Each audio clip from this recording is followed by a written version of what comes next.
Let other people lead small lives, but not you. Let everybody else cry over small hurts, but not you. Let everybody else argue over non-essentials, but not you. Deal in things that matter. Make sure what you do is the product of your own conclusion. Take advice, but not orders. Let everybody around you be helpful, but then put that through your own mental computer and make sure what you do is the product of what you've concluded based on all the input. All of us should be students of inevitability. I remember one day I was out on the run and I was trying to enjoy myself because I was running on the balls of my feet, dancing along. And a fellow came up behind me who was running on his heels. He was jogging. And he was going thump, thump, thump, thump, thump, thump, thump, thump. I said, "Hey, what's the matter with you? You're running on your heels. And you're jarring your whole body all the way through." Okay, but he stuck to it and he became the champion long distance runner of the school. But he didn't enjoy it, it was work. And all he enjoyed was the suffering that he endured that made him feel that he had really contributed to the human race because he suffered. He identified his existence and his work with his suffering.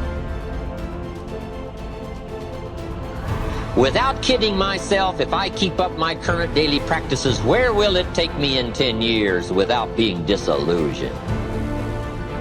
I got to learn to look into the future called inevitable.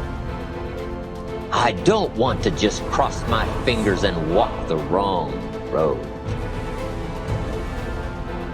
Sometime in the development of man, maybe 3, 4, 5,000 years ago, we developed self-consciousness in a peculiar way. We began to realize that by directed thought, we could control our environment. And then it was, you see, that we had a sense of responsibility. Pessimism, the deadly disease of always looking on the bad side, the problem side, the difficult side, checking all the reasons why it can't be done. The poor pessimist leads an ugly life. Don't ask for security, ask for adventure. Better to live 30 years full of adventure than 100 years safe in the corner. And see, it's not important how long you live. What's important is how you live. We forget that we create the situation. Then we give our power away by blaming the other person for our frustration. No person, no place, and no thing has any power over us, for we are the only thinkers in our mind. We create our experiences, our reality, and everyone in it. When we create peace and harmony and balance in our mind, we will find it in our lives. The neck and throat are fascinating because so much stuff goes on there. The neck represents the ability to be flexible in our thinking, to see the other side of a question, and to see another person's viewpoint. When there are problems with the neck, it usually means we are being stubborn about our own concept of a situation. Virginia Satir, the brilliant family therapist, says she did some silly research and found that there are more than 250 different ways to wash dishes, depending on who is washing and the equipment used. If we are stuck in believing there is only one way or one viewpoint, then we are shutting out most of life.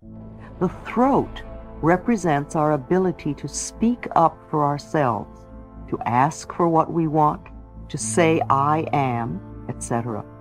When we have throat problems, it usually means we do not feel we have the right to do these things. We feel inadequate to stand up for ourselves. Sore throats are always anger. If a cold is involved, then there is mental confusion too. Laryngitis usually means you are so angry you cannot speak. The throat also represents the creative flow in the body. This is where we express our creativity. And when our creativity is stifled and frustrated, we often have throat problems. We all know many people who live their whole lives for others.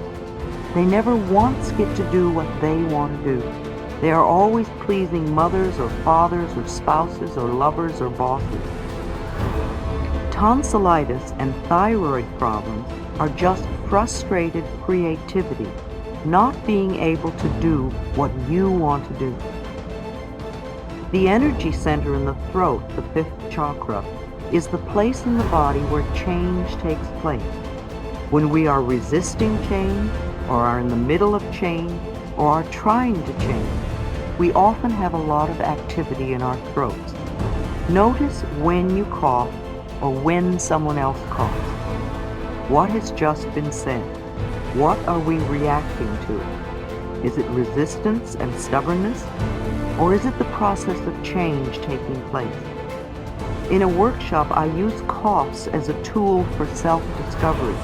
Every time someone coughs, I have that person touch their throat and say out loud, I am willing to change, or I am changing.